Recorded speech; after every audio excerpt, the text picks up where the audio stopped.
안녕하세요. 반갑습니다. IBP 팟캐스트에 오신 여러분 환영합니다. 저는 오늘 이 팟캐스트의 진행을 맡은 오인표 간사입니다.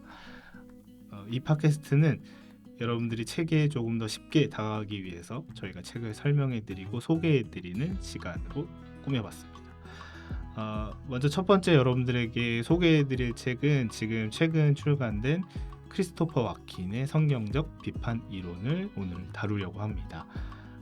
비판 이론이라는 말이 좀 낯설게 느껴지실 수도 있는데요. 이 책은 성경의 이야기를 바탕으로 세상의 이야기들을 다시 보는 아주 중요한 시도를 가지고 있는 책입니다. 오늘은 이 책이 어떤 책인지, 또 왜 주목할 만한 책인지, 그리고 어떤 방식으로 전개되고 이 책이 우리에게 왜 중요한지를 두 분을 모시고 함께 이야기를 풀어 나가 보겠습니다. 이 시간 함께 해주실 두 분을 소개합니다. 설요한 간사님, 또 심혜인 간사님. 네, 안녕하세요. IVP 편집부에서 일하고 있는 설요한 간사입니다. 첫 책으로 너무 분량이 큰 책을 해서 이게 과연 다음을 기약할 수 있을까? 좀 걱정이 되는데, 그래도 오늘 파일럿처럼 하는 거 잘 돼서 앞으로 제차, 3차 계속 이어나갔으면 좋겠습니다. 반갑습니다. 그 옆에 심혜인 간사님 소개 부탁드립니다. 네, 안녕하세요. IBP 편집부의 심혜인 간사입니다. 제가 이번에 성경적 비판 이론이라는 책을 편집했고요. 그래서 감사하게도 설파고 요한 간사님과 마케터 임표 간사님과 함께 팟캐스트를 참여하게 되었습니다. 재밌는 얘기 나누면 좋겠습니다. 네, 반갑습니다. 그간 어떻게 지내셨는지 간단히 어떻게 지내셨나요? 네, 저는 성경적 비판 이론을 열심히 편집했고요. 그래서 책이 나와서 홍보 활동들을 열심히 하고 있습니다. 네, 저는 오늘 팟캐스트를 위해서 성경적 비판 이론을 열심히 읽었고요. 편집자 하는 일이 다 그렇듯 책 편집하고 저도 얼마 전에 책을 마감을 해서 그 책에 대해서 이제 그 후속 작업 지금 하고 있고 집에서는 아이와 함께 잘하고 있습니다. 저희가 오늘 어쨌든 모인 이유가 분명히 있죠. 모인 이유는 바로 성경적 비판 이론이라고 하는 책이 출간되었고 이 책을 여러분들에게 조금 더 깊이 소개해드리기 위해서 이 자리에 모였습니다. 먼저 이 책이 어떻게 이 IBP에서 좀 나오게 됐는지, 어떤 마음으로 IBP는 이 책을 출간하게 됐는지에 대한 어떤 그 경위들을 좀 공유하면 좋을 것 같아요. 독자들이 좀 궁금해할 것 같기도 하고 어쩌다가 우리가 이 책을 냈을까요? 일단은 이 책이 2024년 크리스채너티 투데이 올해의 책이고 또 네. 호주에서도 2023년 올해의 기독교 책으로 선정될 만큼 되게 주목받은 책이에요. 외국에서 먼저. 근데 이제 워낙 분량이 방대하고 이 책을 얼마나 소화할 수 있는 독자가 국내에 얼마나 있을까 하는 고민 때문에 이제 저희가 출간을 좀 망설이고 있었던 차에 이 책을 번역하신 신재구 목사님이 이런 책이 정말 좋은 책이 있다 하면서 또 다시 한번 소개를 해주셨고 저자분하고도 아마 호주에서 만나신 걸로 알고 있어요. 그래서 강연을 들으신 것 같아요. 그래서 다시 한번 추천을 해주셔서 저희가 좀 검토를 했고 그래서 이 성경적 비판 이론이라는 게 비판 이론 자체도 조금 국내에 아주 잘 알려진 개념은 아니지만 기독교 쪽에서는 그래도 이게 지금 우리에게 되게 필요하고 유의미한 이야기이다라는 어떤 확신과 자신감으로 출간을 결정하게 되었습니다. 이 책은 일단은 어떤 책인가요, 행가님?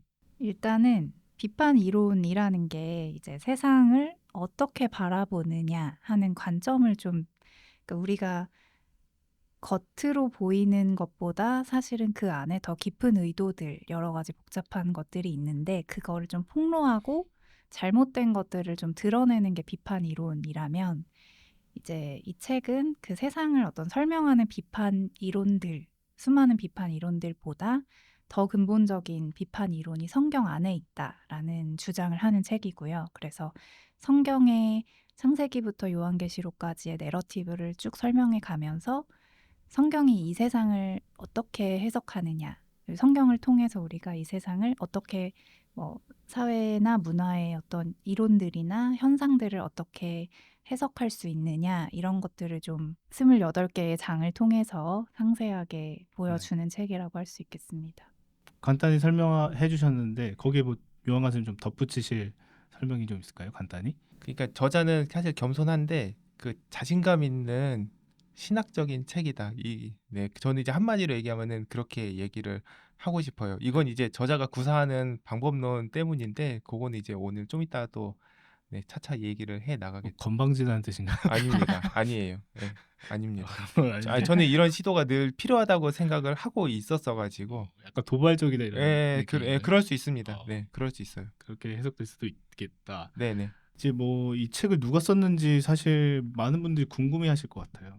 크리스토퍼 와킨이라고 하는 저자인데 국내에서 좀 많이 알려진 저자는 아닌 것 같아요. 근데 혹시 이 저자에 대해서 간단히 소개해 주신다면? 네. 네. 크리스토퍼 와킨은 이제 국내에는 아직 소개된 저서가 없고 처음 이제 나온 책이 성경적 비판 이론인데요. 일단 이분은 철학을 전공하셨어요. 그래서 케임브리지에서 쭉 학사부터 박사까지 하시고 지금은 호주에서 프랑스 철학, 뭐 사상 이런 거를 가르치고 계시는 걸로 알고 있는데 그냥 쉽게 말하자면 현대 프랑스 철학 전공자이시고 네, 굉장히 이제 신실한 그리스도인으로서 신앙과 이 자기가 배운 학문들, 세상을 설명하는 학문들을 좀 연결시키려는 작업을 이 책에서 하신 분입니다. 재밌었던 이력은 이분이 신학자는 아니라는 거예요. 어떠세요? 크리스토퍼 와킨 좀 어, 아시는 분인가요? 명강사님? 그렇게 개인적으로 알았으면 좋겠네요. 근데 제가 네. 말이 짧아서 아무튼 그 크리스 와킨이 자기 이 사람이 운영하는 홈페이지가 심지어 하나가 아니라 몇 개 있는데 그중에 자기 메인 홈페이지가 있어요. 네. 거기에 뭐 한 4년 전부터는 업데이트가 안 된 것 같지만 자기의 이력들을 잘 올려놓은 게 있어요. 거기 내용을 좀 참고를 해보자면은 크리스 와킨은 원래부터 크리스천은 아니었고 15살에 그리스도인이 됐다고 그렇게 얘기를 해요. 이분이 15살 무렵에 그 제1차 세계대전 그 전장을 방문을 한 적이 있는데 그때 삶의 의미에 대한 되게 근원적인 질문을 품게 되었다고 해요. 그리고 나서 그 이후에 어느 친구의 초대로 교회를 나가게 됐고 거기서 이제 그리스도인들이 서로를 사랑하는 방식 그리고 그 예수님이 지닌 독특한 면모 그러니까 이를테면 지혜로운데 동시에 자기를 하나님이라고 그러니까 신이라고 주장하는 그런 독특한 면모에 이끌려서 이제 신앙을 갖게 됐다라고 얘기를 해요. 그리고 이제 그러던 차에 또 어느 수련회에서 뭐 복음 교육에 그런 전율을 느끼는 계기가 있었다 그래요. 그리고 나서 이제 자신이 그리스도인으로서 다른 사람을 섬기는 기쁨을 느꼈을 때 아, 내가 그리스도인이구나라는 거를 깨달았다라고 그런 개인적인 경험이 있었다라고 이제 이야기를 해요. 그리고 이제 그러한 이제 일종의 되게 진한 경험을 갖고서 이제 15살 때 일종의 그리스도인으로서 회심을 한 거죠. 그리고 몇 년 지나지 않아서 이제 대학을 가서 이제 전문적으로 철학을 공부했으니까 아마 자연스럽게 전문 철학을 공부하면서도 자신의 그리스도인으로서의 정체성을 어떻게 둘과 이렇게 연결을 지어서 그 연구를 할까 혹은 사유를 할까라고 하는 게 그 이후에 이분의 그런 지적 경향 그리고 학문적인 경향에 그렇게 쭉 나타나 있는 것 같아요. 우리 팟캐스트가 언제 나갈지 모르겠지만 아마 우리가 크리스 와킨을 한국어로 소개하는 거의 처음이 되지 않을까 싶고 다만 하나 또 얘기를 하자면은 지금 그 복음가 상황에서 그 철학자 김동규 선생님이 그 지금 현대 유럽 철학자들 특히 이제 프랑스 철학 혹은 독일 철학 혹은 현상학 관련해 가지고 그런 이제 철학자이면서 그리스도교적인 접점을 갖고 있는 학자들을 이제 릴레이로 인터뷰를 하고 있는데 음. 얼마 전에 크리스 와킨을 인터뷰를 했어요. 그래서 그게 이제 복음과 상황에 곧 소개될 예정인데 아마 그게 두 번째가 될 것 같아요. 네. 그래서 아직 한국어로는 그렇게 많이 소개된 분은 아니다. 하지만 영어로 찾아보면은 아마 많은 정보를 얻을 수는 있을 거다. 그렇게 얘기할 수 있을 것 같아요. 그런데 저희가 크리스토퍼 와킨 어쨌든 국내에서는 거의 처음 소개하는 것 같은 분위기고 그래서 크리스토퍼 와킨을 잘 모르시는 분들 계실 것 같아요. 그래서 크리스토퍼 아킨이 어떤 것들을 공부해야 하는지 저희가 좀 들으면 좀 이해가 좀 쉬울 것 같은데 요한 간사님 네. 한번 소개해 주시죠. 네. 이것도 이제 크리스 와킨이 자기 홈페이지에 친절하게 설명을 해놨기 때문에 그 내용을 좀 정리를 하면은 일단은 지금 크리스 와킨의 말을 빌려서 얘기를 하면은 이 사람의 연구의 방향성은 그러니까 사람들이 세상을 어떻게 이해하는지 그리고 자신과 다른 생각이나 입장을 가진 사람들과 어떻게 교류하는지를 파악하는 데 중점을 두는 걸로 연구를 하고 있어요. 이게 아마 우리 책 저자 소개에도 지금 들어가는 내용인데 아울러 철학적, 문학적, 신학적 아이디어가 우리의 삶의 방식과 세상을 이해하는 가정과 신념에 어떤 실질적인 관련성이 있는지를 보여주고 싶어 하는 게 이 사람의 연구 방향성인 것 같아요. 그래서 이 사람이 이제 본격적으로 연구는 2006년 어간부터 하고 자기 책은 2009년 정도부터 나오기 시작한 걸로 알고 있는데 그래서 그냥 쭉 읊을게요. 뭐 별다른 설명 붙이지 않고 그냥 크리스 와킨의 말대로 이 사람이 2009년도에 현상학인가 해체인가라는 책을 낸 게 있어요. 이 사람이 첫 저서인데 그건 이제 이 사람이 프랑스 철학 전공자이기 때문에 네, 모리스 멜로봉띠 그리고 폴 리케르, 장릭 낭시라고 하는 프랑스 철학계 특히 현상학에서 언급되는 여러 학자 현상학이랑 해석학에서 언급되는 학자들의 사상에서 나타나는 두 주요 철학적 경향인 약간 책 제목처럼 현상학과 해체주의의 관계를 탐구하는 책이고 이 사람이 2011년도에는 어려운 무신론이라는 책을 또 낸 게 있어요. 그래서 뭐 알랭 바디우, 장릭 낭시, 콩탱 메이야수라는 이제 세 명의 현대 프랑스 사상가가 그러니까 형이상학이랑 시랑 종교가 말하는 신들이 없이 어떻게 세상을 이해하는지 그리고 그 각 사상가들의 입장이 서로를 어떻게 비판하고 발전시키는지를 살펴보는 책이에요. 그래서 서로가 서로를 비판할 수 있는 새 이른바 무신론 철학자들을 통해서 신 없는 세계를 사유하는 문제를 서로 맞물리게 함으로써 무신론 논의가 단순히 신이 없다라고 말하는 것 이상으로 어렵다라는 것을 이제 주장하는 책이고 그 책을 이제 2011년에 썼고 그리고 그 이후에 이제 오늘날의 프랑스 철학 그리고 이게 이제 그냥 쭉 얘기할게요. 바디우, 메이야스, 말라부, 세르 라투르의 인간에 대한 새로운 형상이라는 제목의 책인데 이거 여기는 이제 신에서 이제 인간으로 초점을 옮겨서 다양한 현대 사상가들이 인간을 이해하기 위해서 뭐 능력, 실체, 서사 같은 뭐 일종의 숙주에 의존한다는 주장을 펼치는 그러한 책이에요. 그래서 뭐 고립되고 자율적인 주체로서의 전통적인 인간상에서 벗어나서 관계적이고 역동적이고 그 인간 아닌 비인간적인 세계와 깊이 연관된 새로운 인간상을 모색하려는 그러한 책이에요. 제가 왜 이거 하나하나 얘기하냐면은 이러한 내용들이 직간접적으로 성경적 비판 이론에 들어가 있어요. 그래서 그냥 쭉 얘기를 해보는 겁니다. 그리고 이 사람이 그 이후에 이제 미셸 세르라고 하는 이제 철학자를 연구해서 쓴 책이 있는데 이 책은 이제 과학, 인문학, 예술 사이에 이제 복잡한 일종의 항로를 찾는 20세기, 21세기의 핵심 철학자라고 저자가 판단하는 이제 미셸 세르에 대한 영어권 최초의 연구다라고 이제 본인이 스스로 그렇게 평가를 해놨어요. 네. 그리고 이제 여기서부터 조금 더 주목할 사항인데 이제 여태까지는 이 사람이 이제 전문 철학서로서 아마 맞을 거예요. 정확하지 않을 수 있는데 아마 맞을 건데 여태까지 얘기한 책은 다 에딘버러 대학교 출판부에서 나온 책이고 지금 제가 언급한 책은 이제 P&R 퍼블리싱이라고 이거는 개신교 개혁파 진영에 있는 출판사에서 현대 철학자를 소개하기 위해서 이제 낸 책들이 있는데 그 책이 이제 데리다, 푸코, 들레즈에 대한 책을 각각 2017년, 2018년, 2020년에 한 권씩 내요. 그래서 거기서는 이제 그 각 데리다, 푸코, 들레즈의 저작 책을 그냥 한 권씩 낸 거예요. 한 권씩 그들의 저작들이 각 사상가들의 텍스트 표면에서는 항상 명확히 드러나지 않는 일종의 신학적 제스처가 있는 거죠. 그냥 그들이 스스로를 당연히 신학자라고 규정하지 않았지만 그들의 저작 속에서 나타나고 있는 일종의 신학적인 제스처와 모티프가 어떻게 상호작용하는지 탐구하고 그들의 작품이 다루려는 질문과 문제에 대한 신학적 접근 방식을 로 이제 대화를 시도하는 이제 그러한 책이에요. 그리고 이 사람이 또 이제 비전문가들을 위해서 쓴 책들이 몇 개가 있는데 이를테면은 이 사람이 2011년도에는 플라톤에서 포스트 모더니즘까지라고 해서 그 서양 철학사를 문화 비판 도구로서 아니지 서양 철학사를 간략하게 이제 읊은 책이고, 또 이 사람 2017년도에 또 아마 2017년이 맞을 거예요. 그리고 그 창조를 통해 생각하기라는 책이 있는데, 그건 이제 문화 비판의 도구로서의 창세기 1, 2장을 이제 분석해 놓은 책이고, 이게 저자가 지금 이거 성경적 비판 이론 맨 뒤에 그 저자가 따로 또 운영하는 사이트가 하나 있는데, 거기에 보면은 이 기획을, 그러니까 우리가 단순히 성경을 일종의 뭐 성경을 어떻게 이해할까 그런 걸 떠나서 성경에서 문화 비판의 모티프를 따와서 그거를 일종의 문화 비판을 시도하는 그러한 책들을 계속 시리즈로 낼 것 같아요.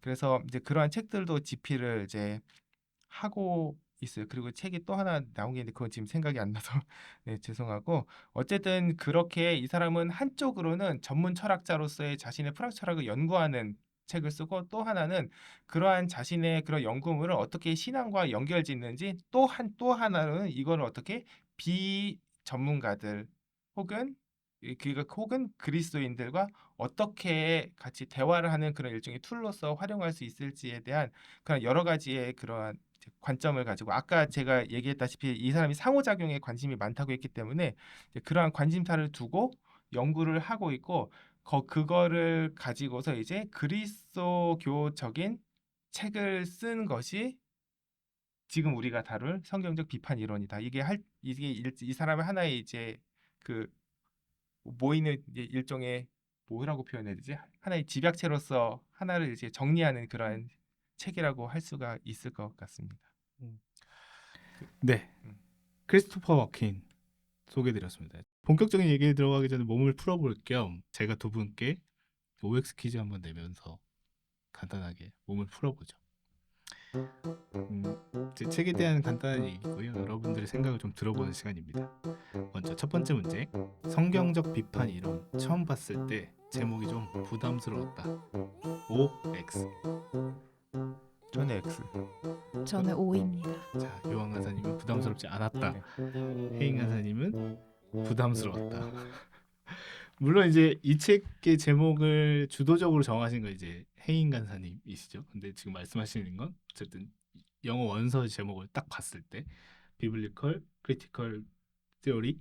네, 일단은 그러니까 원래 저의 의도는 어쨌든 이게 분량도 그렇고 다루는 내용도 굉장히 밀도가 있으니까 제목에서는 좀 이게 우리에게 현실적으로 어떤 의의를 줄 수 있을지를 풀어서 알려주는 제목이면 어떨까 하고 이제 생각을 했었는데, 사실 대표 간사님이 굉장히 강력하게 제목을 주장하셨어요. 근데 그 이유가 저도 설득이 돼서 진행이 된 건데, 이 성경적 비판 이론이라는 이 개념을 처음 도입하는 책으로서 네. 앞으로 두고두고 읽힐 베이직한 어떤 교과서로서 제목을 그렇게 기본적으로 가는 게 어떤 자리매김하는 데 도움이 된다라는 이야기였고, 네, 저도 지금은 그것에 동의를 하지만 여전히 부담스럽긴 하다. 제가 봤을 때 그 마케팅적으로 정말 팔기 힘든 세 단어를 모았다. 그것도 그걸 제목으로 썼다. 이런 얘기 되게 재밌었는데 어쨌든 그렇습니다. 요한 간사님 이게 부담스럽지 않았다. 네. 네. 왜냐하면 원서로 비블리컬 크리티컬 시어리라고 봤을 때 되게 독특하다라고 생각을 했어요. 그러니까 사실 지금은 오히려 생각이 저는 다를 수도 있는데, 그냥 이 제목이 적절치 않다 그런 의미가 아니라, 저는 와, 성경으로 비판 이론을 구사하면은 어떻게 될까라고 해서 그때 제가 생각했던 크리티컬 시어리는 진짜로 그 독일의 프랑크푸르트 학파 같은 그러한 비판 이론을, 이거를 성경을 가지고 처음에 제목만 봤을 때 프랑크푸르트 학파하고 대화하는 내용인가, 아니면은 그러한 식의 기획을 성경으로 구현하려는 건가 해서, 저는 이제 오히려 되게 좋다라는 생각이 들었고, 이런 작업이 필요하다라는 생각도 들었어요. 왜냐하면은 크리티컬 시어리와 바이블은 원래는 되게 안 어울리는 단어일 수도 있겠다라는 생각을 해요. 왜냐하면은 기독교 혹은 성경은 원래 비판의 대상으로 우리가 취급을 하는 경향이 왕왕 있었기 때문에 그리고 이제 우리가 철학을 가지고 종교와 그 철학과 종교와의 관계 혹은 뭐 철학을 가지고 성경을 이렇게 다룬다라고 할 때 보통은 비판적으로 다루기 때문에 그렇게 대척점에 놓는 경우가 왕왕 있었는데 이 책은 성경을 가지고 비판 이론을 구사한다고? 오히려 색다른데 오히려 필요할 수도 있겠는데 어떤 기획인지 보자라고 생각이 들어서 저는 오히려 흥미가 좀 생겼던 그런 제목으로 다가왔습니다. 그렇군요. 그러니까 물론 성경적 그러니까 비판 이론이 어떤 건지 잘 알고 계시는 분들이 이 제목을 맞닥뜨렸을 때 아마 요한 강사님처럼 생각했을 수도 있어요. 근데 제가 몇 개 리뷰를 보니까 성경을 누가 이제 비판하려고 드냐라고 하는 어떤 생각으로 살짝 이제 오해하시는 분들도 더러 있는 것 같더라고요.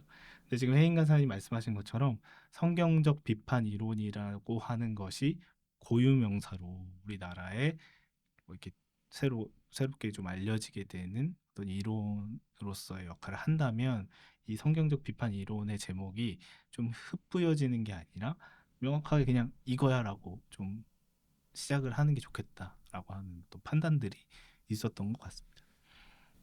두 번째 문제 드리겠습니다. 나는 이 책의 어마무시한 분량을 확인하고 잠시 책을 덮었다. 저는 O입니다. 저도 X, 전이 X 이번에. 아, X. 네. 덮지 않았다와 네. 요한 간사님 덮지 않았다. 혜인 간사님은 덮었다. 저도 곁들이자면 저도 아이타고 덮었습니다. 네. 상당히 큰 이게 두꺼운 물량이에요. 게다가 앞에서 말씀해 주셨듯이 밀도도 이게 되게 높은 책이거든요. 그러니까 저는 무슨 생각을 했냐면 이거 서문만 읽어도 되게 잘 읽은 거다. 그리고 서문을 읽기 위해서 나머지 장들을 다 읽고 서문을 봐도 좋을 책일 수도 있겠다는 생각이 들더라고요. 그러니까 어쨌든 굉장히 두꺼운 분량인데 간사님 이거 왜 덮으셨어요? 혜인 간사님? 뭐 이유가 있나요? 근데 말은 이렇게 해도 혜인 간사님이 IBP에서 최근 몇 년간 보면은 가장 두꺼운 볼륨의 책을 네. 가장 능숙하게 편집해서 아웃풋을 낸 편집자입니다. 자기 스스로 얘기하길 방망이 깎는 여인이다라는 얘기도 하기도 하고 가장 이제 주성류의 어떤 달인이기도 하고 네. 이 책도 아침에 출근해서 일하는 거 보면 저분은 마치 그 고시 준비하는 학생처럼 고시생처럼 한쪽에서 열심히 책을 하고 있죠. 그러니까 어쨌든 덮었다고는 하는데 우리 중에 이 책을 가장 많이 읽었을 거예요, 그죠? 네. 아무래도 그렇긴 하겠죠. 네. 네. 그리고 한국에서 가장 많이 읽으신 분일 수도 있습니다. 되게 권위 있네요. 한국에서 가장 많이 읽은 그쵸. 분. 지금 현재 우리나라에서 제일 많이 읽은 사람. 네네. 한 네 번은 읽었을 테니까 최소. 그죠. 세 번째 문제를 한번 드려보죠. 이 책을 읽으면서 이 책은 나에게 써먹을 어떤 지점이 있을 것이다 라고 하는 생각이 들었다. O, X. 제가 먼저 할까요? 저는 O. 저는 써먹을 건 아니지만 적용할 수는 있다는 의미에서 O입니다. 애매하게 대답을 하셨네요. 제가 이렇게 답한 이유에 대해서 네. 설명을 하자면은 저는 이 책이 사실상 그러니까는 제가 생각하고 있는 지향을 그러니까 사람이 많은 경우에 그리고 저는 늘 고민을 하는 게 제가 이제 이상으로 생각하는 게 현실로 구현이 안 돼서 스스로한테 안타까운 경우가 많았거든요. 그러니까 마음에는 원이로되 이제 뇌가 한이어 가지고 이제 안 되는 경우가 되게 많았는데 그런 부분을 어느 정도 되게 구체화해서 표현을 해주는 책이라는 생각이 들어서 되게 고마웠어요. 이 책이.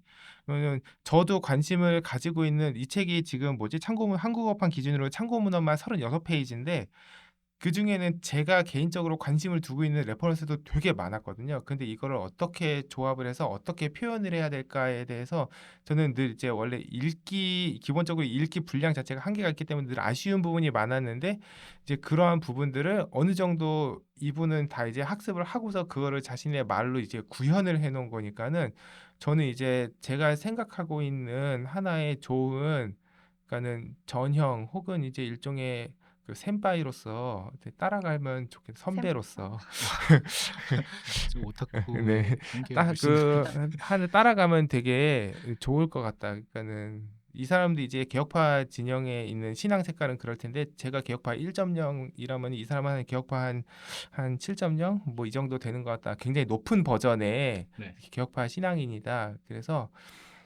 요렇게 이해하고 요렇게 표현을 하면 좋겠다라는 의미에서 네, 저한테는 되게 써먹을 게 많을 것 같다라는 생각이 들었어요.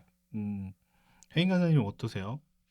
저는 이게 개인적인 뭐 해석에 불과하겠지만 이게 되게 이론서, 학문서처럼 보이는데 읽으면 읽을수록 어, 되게 은혜를 받았다, 소위 그런 느낌을 받는 부분들이 되게 많았어요. 그러니까 이게 우리 성경의 기초에서 신앙에 대해서 말을 하다 보니까 내가 그냥 생각 없이 믿어왔던 것에 대해서 돌아보게 하고 좀 자세히 날카롭게 들여다보게 하면 맞아. 이런 관점이 있지. 맞아. 이거는 이렇구나 하면서 이제 되게 배우면서 신앙을 그냥 믿는 게 아니라 좀 생각하면서 믿게 한다는 측면에서 되게 유익한 책이고 근데 이거를 그러니까 저 스스로의 신앙에 적용할 수 있지만 이걸 뭐 내가 가지고 뭐 어떻게 학문적으로 발전을 시키고 이거는 잘 모르겠어요. 네. 네. 맞죠, 뭐.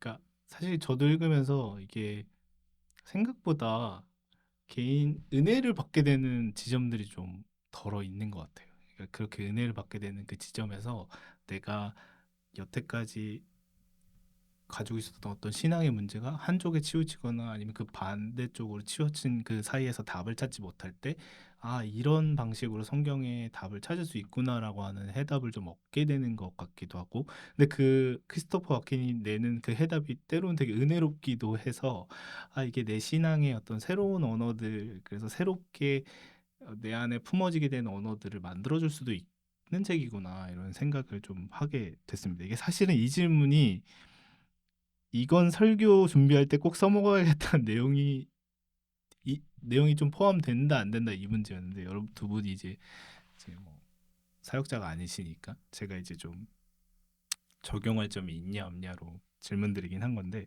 신학생이라면 또 목회자라면 분명히 저는 이게 써먹을 때가 있다는 생각이 들어요. 유학관 선생 어떻게 생각하세요? 그 말씀이 나와서 하는 말인데 네네. 그 이렇게 얘기하면 너무 가혹한 얘기일 수 있는데 듣고 싶은 얘기기는 해요. 목회자한테? 여기까지만 얘기하겠습니다. 왜냐하면은 저희 너무 이 얘기를 많이 하게 되면은 사실은 네. 저는 제가 지나온 과거에 대해서 함부로 부정하거나 너무 비난하고 싶지 않거든요. 솔직히 굉장히 소중한 인연들이고 지금도 이제 잘 지내고 있는 분들이기 때문에 네 다만 네 좀 더 이런 정도의 두께를 가진 이야기들이 좀 더 많이 들으면서 자라왔다면 어땠을까라는 생각을 하기는 했어요. 그죠. 목회자가 사실 이런 정도의 고민들을 하고 어떤 설교의 주제들을 뽑는다면 되게 좋고 유익한 설교들이 아마 나오지 않았을까. 되게 따끔하네요. 네. 그렇죠. 지금까지 크리스토퍼 와킨의 성경적 비판 이론이 어떤 책인지, 또 그리고 이 책이 왜 오늘 우리 신앙과 삶에 중요한지를 함께 좀 살펴보고 이야기 나눴는데요. 간단한 소개만으로도 뭐 생각할 거리들이 좀 많았던 시간이었던 것 같아요. 다음 회차에는 이 책의 좀 핵심 개념인 이야기들을 여러분들과 좀 나누려고 하고요. 아마 이 책 읽으시면서도 많이 어려우셨을 것 같아요. 그러니까 형상이라는 이야기, 또 대각선화, 또 아웃내레이팅이라는 이야기들이 막 쏟아져 나와서 참 이 책을 시작하는 좀 어려우셨을 것 같은데, 그 이야기들을 조금 좀 자세히 소개하는 시간을 다음 주에 좀 가져보려고 합니다. 오늘 이 팟캐스트가 도움이 되셨다면 주변 분들에게 좀 알려주시고 함께 공유해 주시면 좋을 것 같습니다. 질문이나 의견이 있으시면 댓글로 남겨주시면 저희가 따로 답변을 드리도록 하겠습니다. 같이 인사해 주시면 감사하겠네요. 함께 해주셔서 감사합니다. 다음 시간에 다시 찾아뵙겠습니다. 감사합니다. 감사합니다. 감사합니다.